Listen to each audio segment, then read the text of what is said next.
Or to the clap.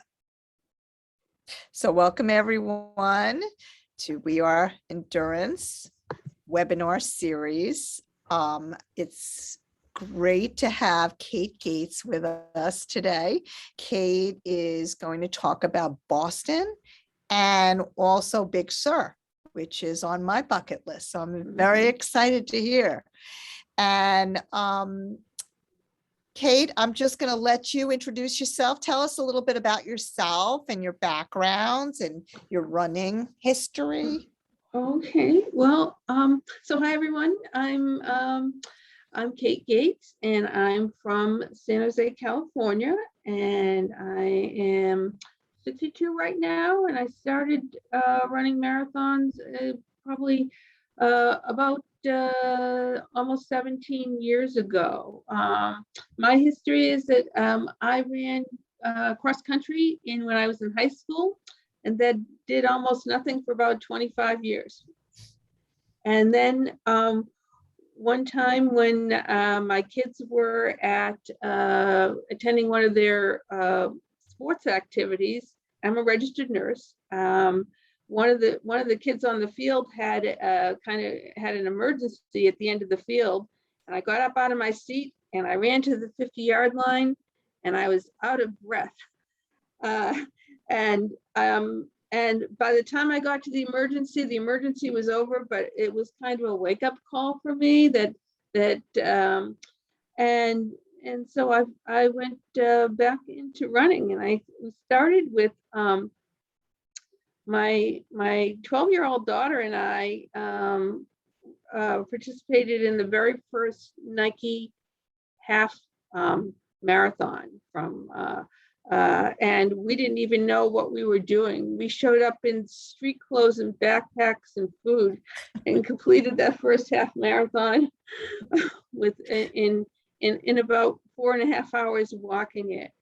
But that was in October of 2004. I completed my first marathon in December of that same year. That was Honolulu.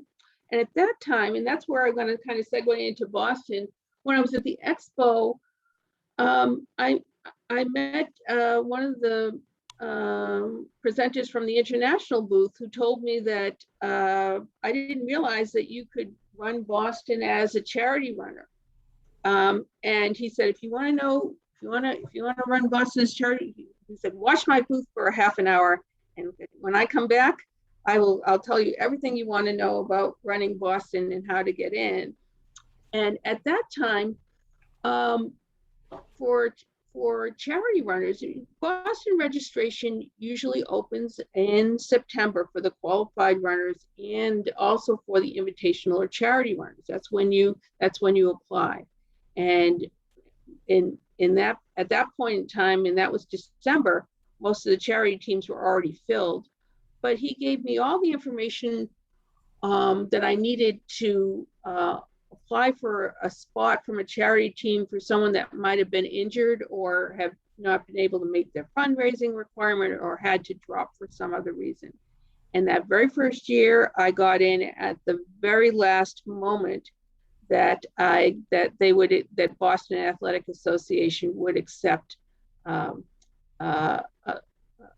an entry from one of the charity teams. And I worked in my job was in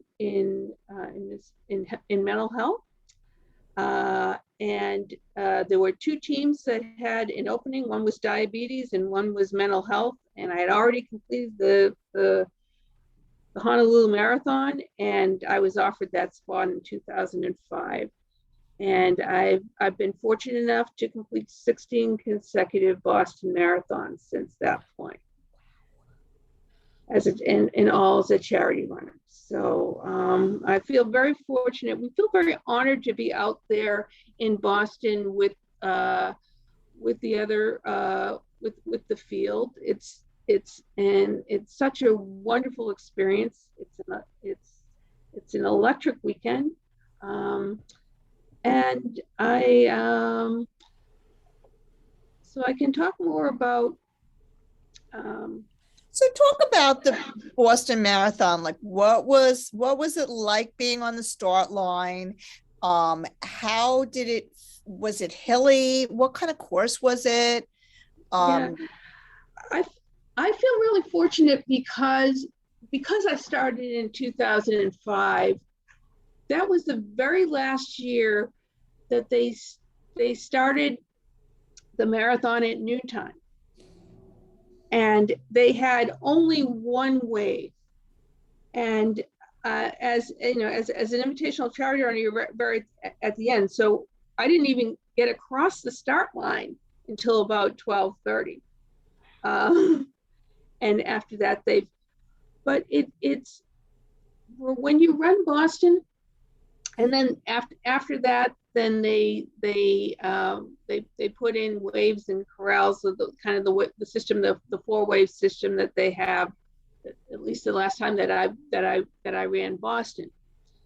But it's a wonderful experience running Boston, starting from the moment that you gain your entry from your invitational entry. And I can talk about that first, maybe, because if you are interested in running Boston, the Boston Athletic Association has on their website, there are a number of charities that offer entries, and then there are also other ones from John Hancock as well. So it's a whole list of charities that you can look at.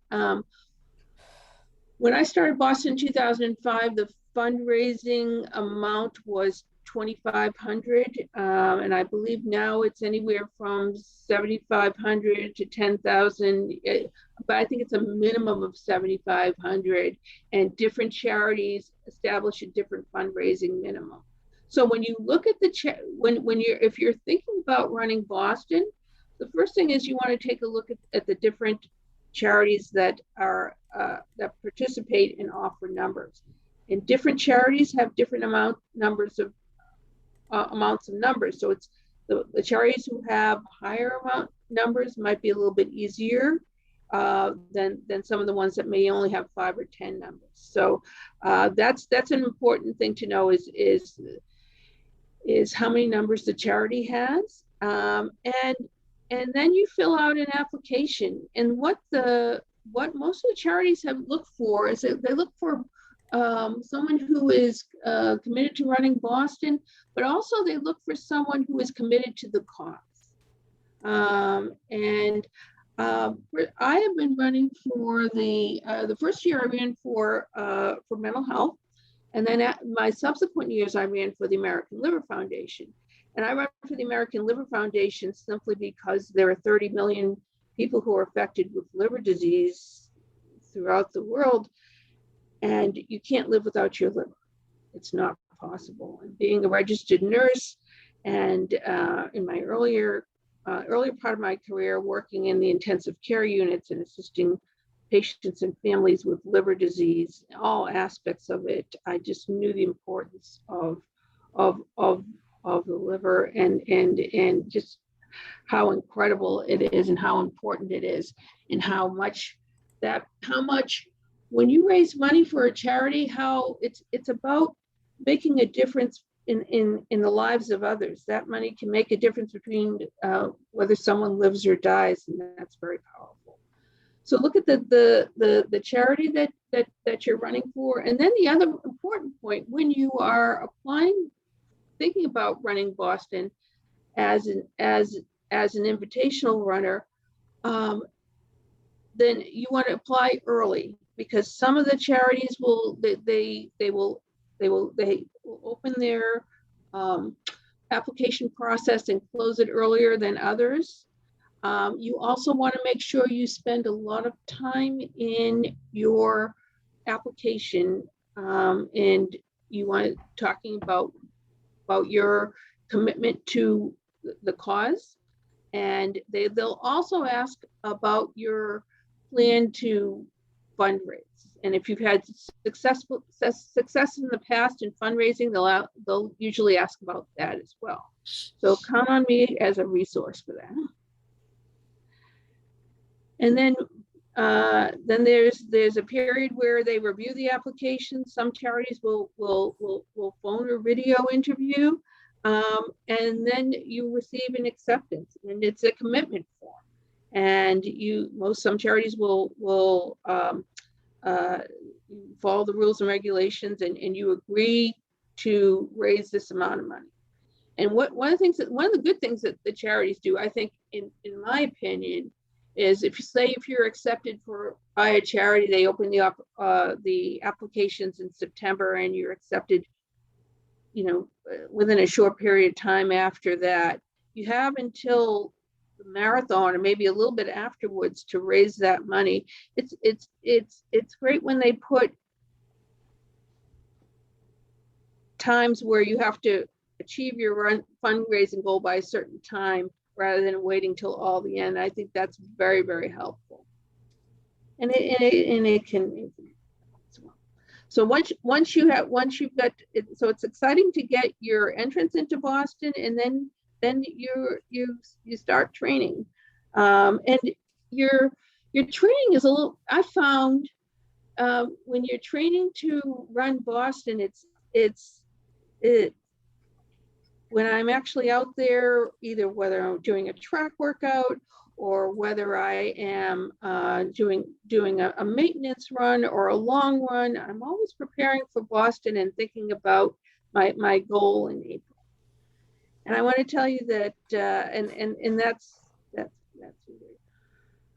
you can, Adidas offers Boston Marathon merchandise. So while you're training, you can be wearing that Boston Marathon merchandise as you're training, as kind of an additional kind of boost. I think that helped me a little bit. Then there's the Boston Marathon jacket that they always have, a celebration jacket, and that one of the things with the runners from Boston is kind of a couple schools of thought. Some runners like to get the jacket ahead of time and train with it, but there's another kind of larger portion that will not put that jacket on until they've actually completed Boston. So that's it. But I have to tell you that in my first few years, I learned as a runner training for Boston, I would get a little over, maybe I get a little overzealous in my training, or didn't quite follow the training rules my first few years. My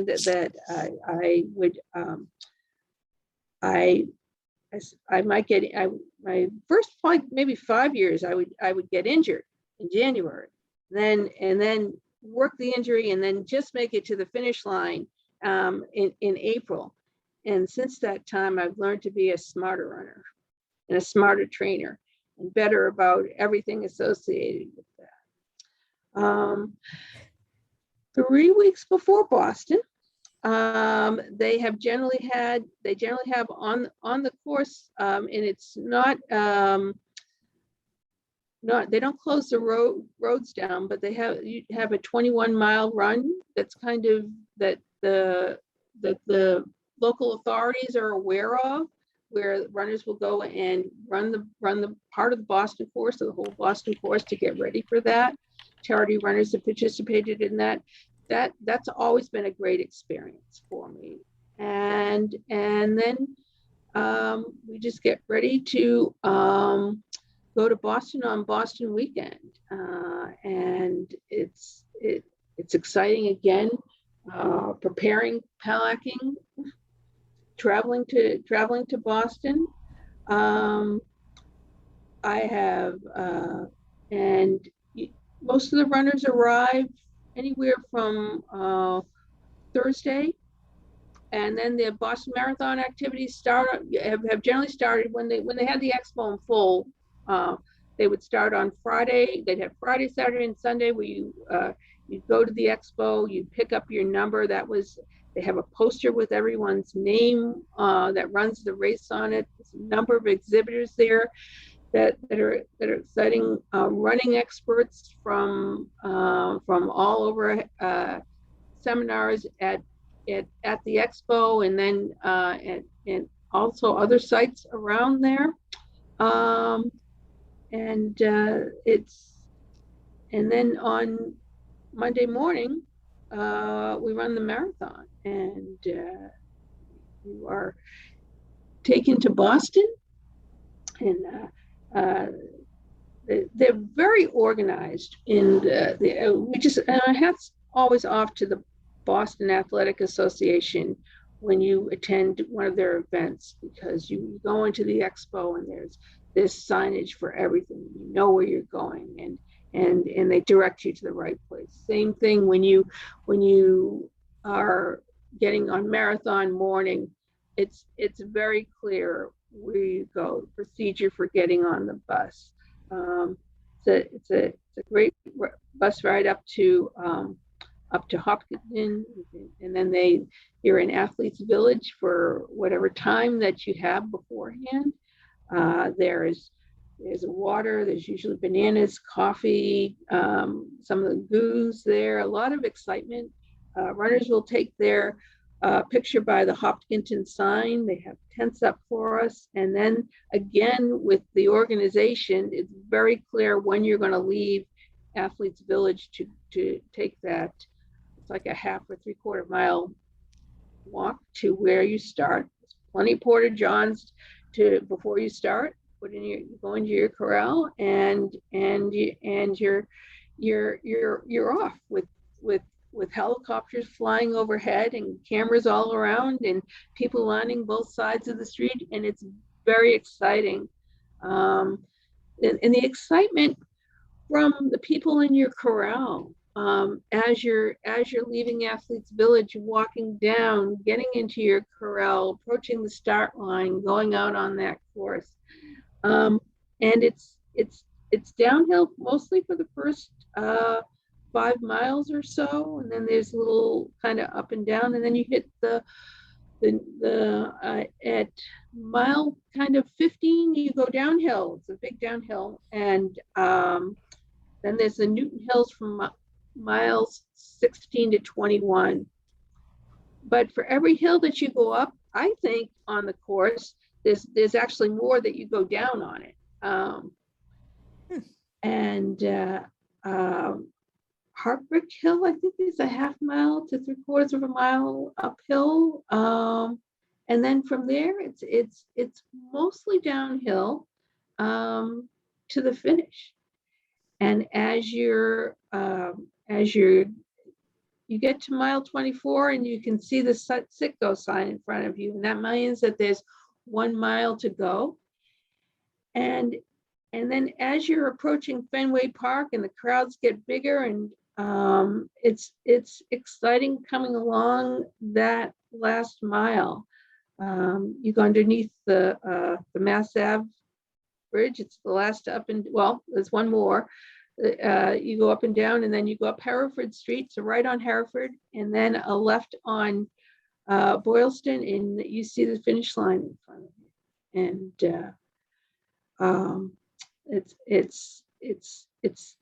it's a great experience going across the finish line.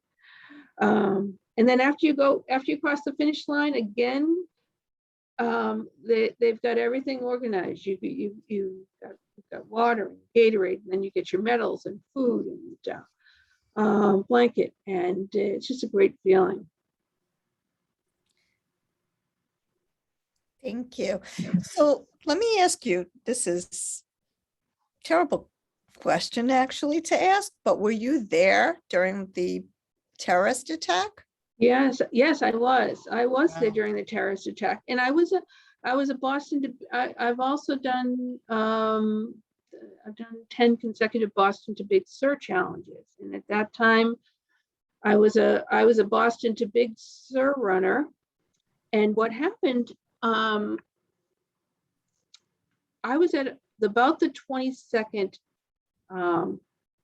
mile, just finished mile 22, when this vehicle, like I had never seen before, had these sirens and was going down the course. And so I knew that there was a true emergency to have this vehicle on the course, and especially one that I had, there was special equipment of some kind in that vehicle. And and then I started running a little bit further, and then runners who had their phones were letting us know that there was an explosion at the finish line. But you know, it's interesting now in retrospect, we kept running. You know, if I would have thought about it more, I would have just left the course right then and there, thinking that, you know, there could be that there was an explosion there. There could be explosions at other, but you know, the mentality of these runners.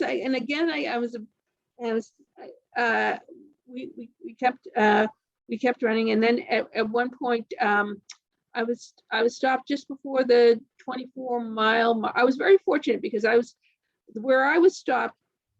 The police sent us back to in a place that was already designated ahead of time by the Boston Athletic Association in case they had an emergency. Someone was there waiting for us. It was this it was like a Jewish chapel. And we went down there and we waited for a little while. They gave us some water, and then I was they were going to have a bus for us, but it never came. And I actually was able to walk back to the area around the finish line and pick up my belongings. I was fortunate to that. But one of the things, the place that I left from, our charity group, American Liver Foundation, left from the Westin Hotel. We took a bus in the morning from there, and then after the marathon, our group gets together there, and they have kind of a place we can meet with our families and have a celebration after finishing. But it was interesting because after I picked up my bag and went back into the Westin, this place that was this place of celebration and joy was I walked into the door, and there were armed guards with these guns that I had never seen before, just to get up to where I was before, and to see that change. Terrible. The other thing that happened on that year was, and on my way back, going back to the Westin, I saw Dave McGilvray, the Boston Marathon race director, and he was in a golf cart surveying the area. And the next year when they had the marathon, when I finished, Dave McGilvray was in the same spot as I saw him with the golf cart, but with a different expression, celebrating with the cameras, with the staff. So we took that. Thank you for sharing that experience with us. So could you talk a little bit now about Big Sur and tell us about the excitement of Big Sur? Yeah, so for the Big Sur Marathon, I ran the Big Sur Marathon in 2005. I actually had an entry to Big Sur, but it was just a week after Boston. So that year I went, and because I had an entry, I got on the bus, didn't even have my number on, and just completed the first 10 miles or so, because I just wanted to see what the course was like, because I knew I would come back and run it again. And I ran it in 2006, and then I ran it from 2010 until 2019, consecutive years.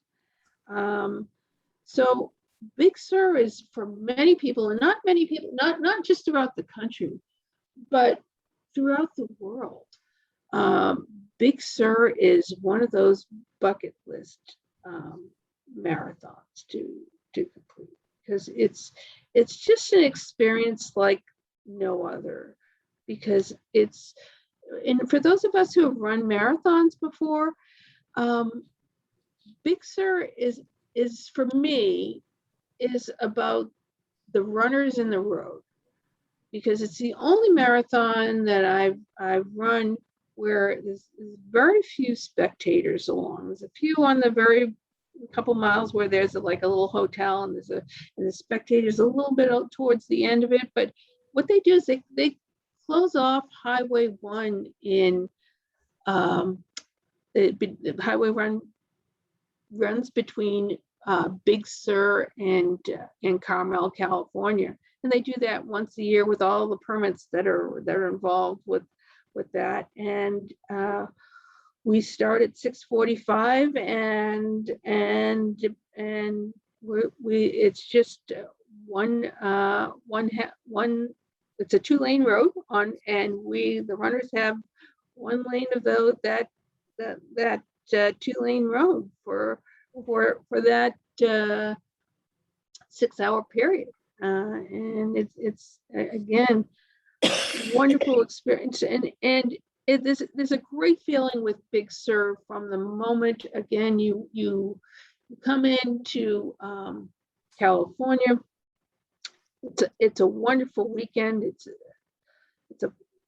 place, if you haven't been to Monterey and Carmel, it's beautiful, be relaxing, places that you can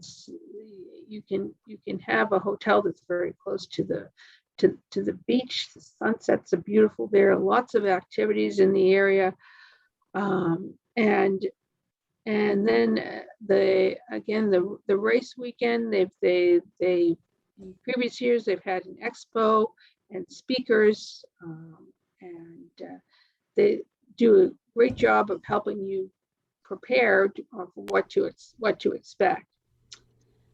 And for Big Sur, and the good thing about Big Sur is when you're staying there, most of the hotels are kind of walking distance from where you leave your hotel, and you can walk to where you board the bus. And you board the bus anywhere from 3:30 in the morning, and the last bus leaves just after 4 o'clock in the morning, because they have to close the roads and get you up to the start line. And again, very, very organized. Last time I was there, they had a 3-wave start based on your time, and announcements and music, kind of getting ready to run there. So I think there's about 4,500 runners. Last time I should have done my research beforehand to get the exact number, but I think I'm right about that. And it's a wonderful experience. You go through kind of this wooded area first, and then for most of the marathon, you are running along the Big Sur coast. Running Big Sur, you need to train in hills.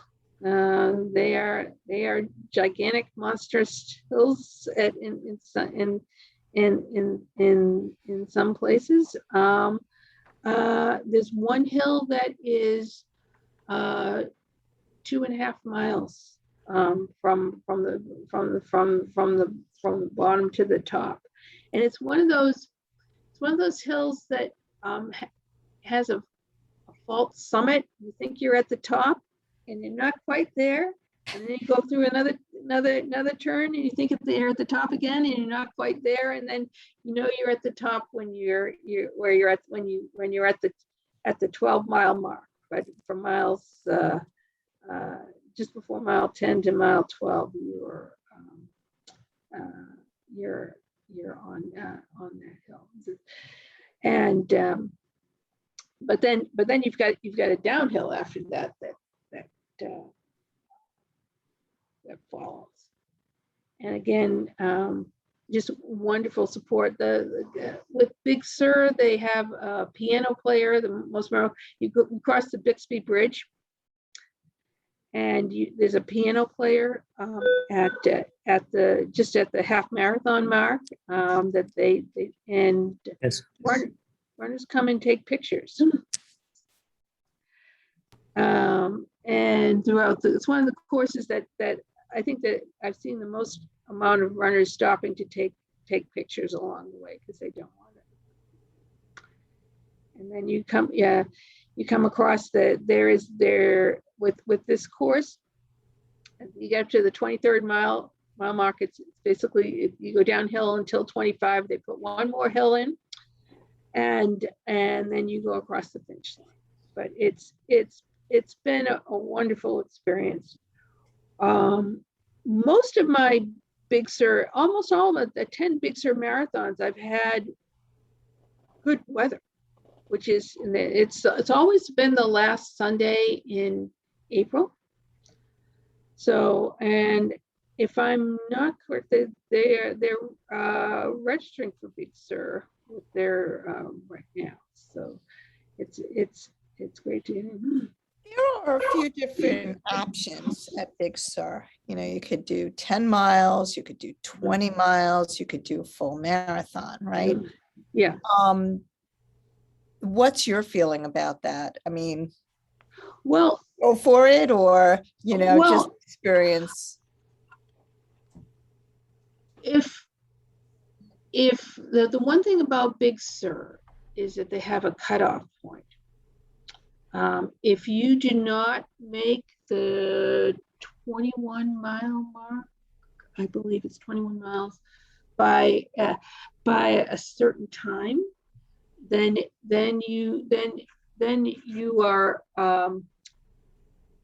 then you're placed on a bus to go to the finish line. So that's the only thing that I would say is you need to be confident that you can complete a 6-hour marathon with hills. So if and it's still, in my opinion, is a great experience to be able to complete those first 21 miles on that course, because you're hitting the most beautiful part of the course. But if you're not, if anything happens during the course, you're not able to make that time, and you want to make sure you look at that on the website. That's very clear. That's one of the things to consider. The 21 miler starts 5 miles up from the Big Sur start line. It's the same course and allows more time. So thank you. So I want to open this up to questions now. Sure, I have a question. So what are the registration options for Big Sur? Is it by lottery? Is it time? Yeah, they do a drawing by lottery, and it's important to go on the site right now and try and register, because that lottery will open and close. So and then they've also they have different options throughout in different years. So Okay. Anybody else about Boston or Big Sur? For Boston, did the charity encourage you to run as a team, or did they offer like pace groups in the charity or anything like that? Right. It was interesting to being a runner from 2005 on, because in the past probably 3 or 4 years is where we started the Facebook group. There were a lot of emails that went back and forth at first, and then we used then social media really came into play in the last few years. But one of the things about being a runner with Boston, you really feel like you are a member of a team when you're running as an invitational runner, because we would get weekly communications from our team. We'd have a Facebook group, and where we'd be posting. Runners would post their runs, or I have problems with plantar fasciitis, or I celebrating something to do with the cause that we're running for. But you really felt like you were part of a team. And then our team, which is national, would get together the day before the marathon, and we'd have a celebration to the team brunch, where we talk about what happened during the year, and celebrate our fundraising goals, speaker from the cause, and then speaker who would talk about what to expect for the next for running Boston the next day, and being exciting there with them. So it was just a wonderful experience running with the as an invitational runner. How hard was it to raise that type of money? I mean, that's a lot of money. It is a lot of money, and you need to get you have a solid fundraising plan and goal, and our runners would do things like the Super Bowl squares. They'd have raffles, they'd have events, they'd do letters, they'd send letters out, they'd ask for support.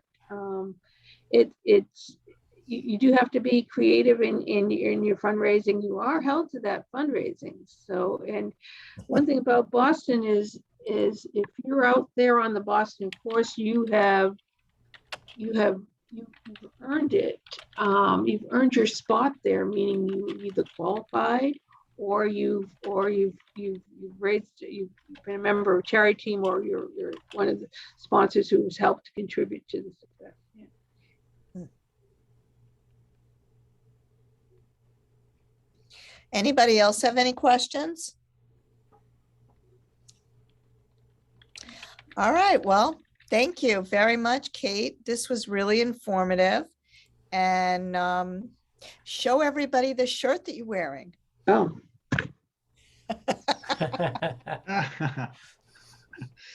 You bribed her. Yeah. Well, she's going to be running New York City, and Yeah. So you'll be easy to spot out there. yeah. Yeah. Well, I would encourage everyone to, if you haven't run Boston, if you haven't run Big Sur,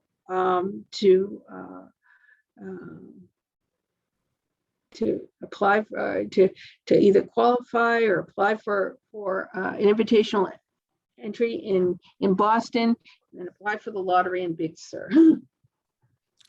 Awesome. Well, thank you very, very much for your time. Have a good day, everyone. Thank you. Thank you.